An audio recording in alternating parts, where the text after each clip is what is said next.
The peak season for college football recruiting is here, and the Huskers are trying to lock down the state.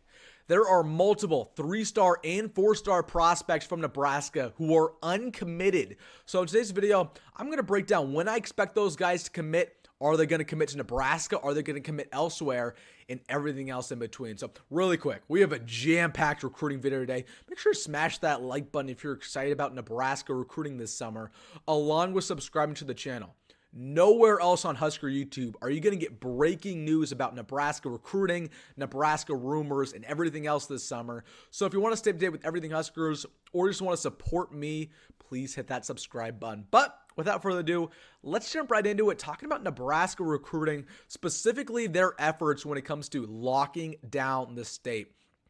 Now, we've already seen Matt Rhule have a bunch of success throughout this cycle. We saw Caden Vermas, a kid from Omaha, commit. Tyson Terry, a kid from Omaha, commit.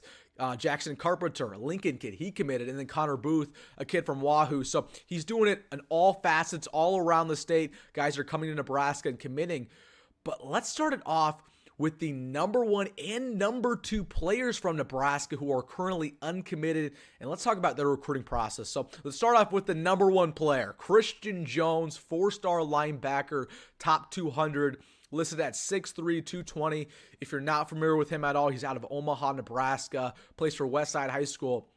And last year for the Warriors, he had 70 tackles on defense, including 14 TFLs. And then he also did well on offense as well, about 600 yards receiving. So a guy who does it on both sides of the football. But let's talk about his recruiting process with Nebraska, because a lot of people actually think that he's a Nebraska favorite right now, that the Huskers are going to land him within the next couple weeks, maybe even next couple months. That is not the way I see things. As of right now, I think Oklahoma is the favorite. Oklahoma has visited him multiple times in Omaha. He's been over there to Oklahoma to take official visits to see what they got going on. Brett Venables, the head coach for the Sooners, is doing a great job going after him. So Oklahoma right now, they look like the team to beat. Notre Dame is also in the mix. We've seen a couple of past West Side players commit there. Anthony and Teddy Rizak, they're going to play for the Irish. And then Florida's also in the mix along with Nebraska. He was recently in Gainesville for a visit. So a lot of top quality schools are going after this guy. Now, Nebraska, they're still in the mix too. Do not worry. The casual fan would expect Nebraska to probably be the favorite for 2 reasons. One, he's an in-state guy. And then when you actually look at 24/7 and when you look at On3, he has actually a bunch of crystal balls for Nebraska. But you should take into account the fact that these crystal balls, they're from 8, 9 months ago. Let me tell you this. In recruiting, a lot can change in a span of 1 month, let alone 9 months. And in this case, absolutely everything changed. So how can Nebraska land Christian Jones? There's a bunch of top quality schools going after him. It's going to go down to 2 things. Number 1, repairing the relationships in Omaha. Matt Rhule, when he got to Nebraska, a lot of the bridges in Omaha were burnt with the high school coaches. Scott Frost did not do a very good job. He failed time and time again to land Omaha talent. Now, Matt Rhule did a very good job in the class of 2024 to get some Omaha kids, but he's still repairing those relationships. So that's number 1. That's paramount. Repair those relationships inside the state with the coaches, with a lot of the people who are in high school football. And number 2, it's going to go down to winning. That is very important to Christian Jones. If you're familiar with Nebraska preps, he actually transferred from Omaha Burke to Omaha Westside just so he could win football games. That's number 1 for him. You have got to win 6, 7, 8 games into 2024 in order to get his talents. That's going to be paramount, not only with him, but a bunch of other recruits in this process. So definitely a guy to watch out for. I don't think Nebraska is the favorite, but he would be a big addition. Just a super athletically gifted guy, a guy that honestly could be a first-round, second-round NFL draft pick. And honestly, when it comes to when I expect him to commit, definitely this summer, around June, around July, when the official visits get done. I know that's when he's aiming to commit. I wouldn't be surprised if he draws it out to August to September. So it's going to be paramount to win football games, guys. So that's the number 1 player inside Nebraska, Christian Jones. Let's take it to the number 2 player, also from Omaha, Chase Lofton. This guy plays the position of tight end out of Millard South. Hey, you guys see the helmet back there, Millard South, all day. But he's listed at 6'5", 215. Another player that is widely considered to be a Nebraska lean, but I don't consider it that way either. I actually think Florida State and Kansas State are the two teams to beat. Both of them have been going after him hard. They've sent representatives to Millard South to recruit him. He's been on campus time and time again over there to try to get him as well in that recruiting class. So again, Florida State, Kansas State, they're after him very hard. But I will say this about Chase Lofton.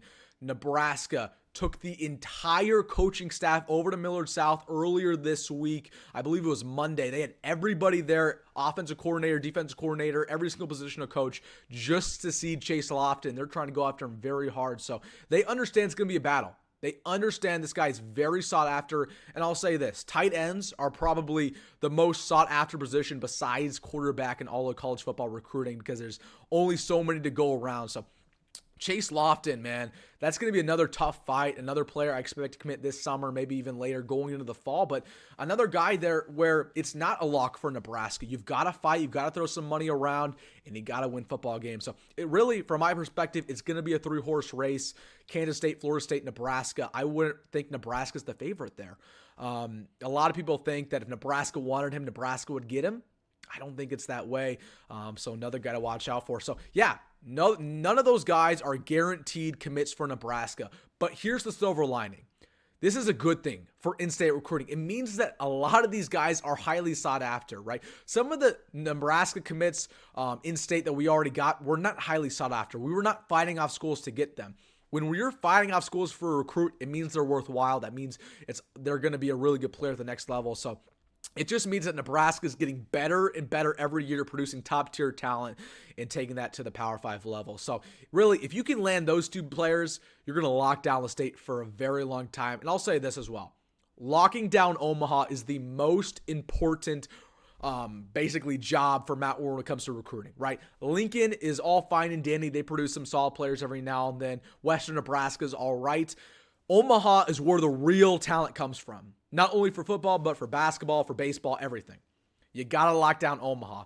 If you don't lock down Omaha, you can't lock down the state. Well, so with that being said, those are the top two players in Nebraska. Let's take it to some of the other players inside Nebraska, some three-star prospects who the Cornhuskers are going after. And let's just start it off with Raymond Ziebert, three-star tight end out of Platteview, listed at 6'6", about 215, so very similar height and stature-wise to Chase Lofton. And from my perspective, he's a backup option for the Cornhuskers. We already seen the Cornhuskers land a tight end commit in Bear Tenney. They're going after Chase Lofton very hard. I don't expect them to land more than 2 tight ends in this recruiting cycle, especially because of the fact that we actually landed 4 tight ends in the class of 2024. So we're not going to land more than 2. Raymond Ziebert looks like a guy where if you swing and miss on Chase Lofton, he's your second option. But, man, he is highly sought after as well. Duke is very interested in this guy. Wisconsin is going after him along with some other schools. So Raymond Ziebert, one of those players that we really got to act on quick or else he's going to commit somewhere else. Another vertical threat. Again, very big, very tall. You feel good about the tight ends that are being produced from in-state. And another guy that feels like he's really close to committing to Nebraska is Pierce Mooberry, Omaha kid from Millard North, plays wide receiver, and we're actually recruiting him at linebacker. From my perspective, when you look at his offer list, when you look at his visiting history, it seems to me like he is waiting on Nebraska to give him the green light. Now, if you're not familiar with the recruiting at all, there are things called committable offers and just offers. And a lot of times in modern day college football, teams just give out offers where it means, hey, I'm interested in you. It doesn't mean that a player can commit on the spot. That's what I believe Pierce Mooberry has. Now, I could be completely wrong. I don't have inside information about this. But that's how college football recruiting works, where you give out an offer. It says, hey, I'm interested in you. And then later down the line, you give them the green light to actually commit. That's the committable offer. That's the way every single college football program works, including Nebraska. From my perspective, it looks like that's what's happening here because Pierce Mooberry, not really interested in any other schools that have recruited him, that have given him offers. It just seems like Nebraska is the only school in contention for him, and that's a good thing, man. He's a stud. He's a really, really solid player. I've seen him play multiple times in person, and it looks like Nebraska will probably give him the green light anytime this summer to commit. So, yeah, some other players inside the state, man. Nebraska, they're trying to get every single guy, Chase Lofton, Christian Jones, Raymond Ziebert, and, of course, Pierce Mooberry. But to wrap this video up, as a Nebraska preps guy, again, I follow Nebraska high school sports pretty closely. The talent inside the state is getting better every single year. We're seeing 4-star prospects on the regular. Again, we've seen guys get close to 5-star status.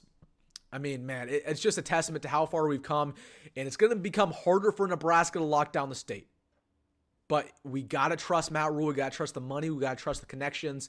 And it starts right now. If you can start to land every single player in sight, when the talent gets better in a couple of years, when we start to get 4-star, 5-star prospects, it's going to be even easier to land those guys. So let me know down below. Are you excited about potentially landing some of these players? Do you think Nebraska will land Christian Jones, will land Chase Lofton, along with some other guys?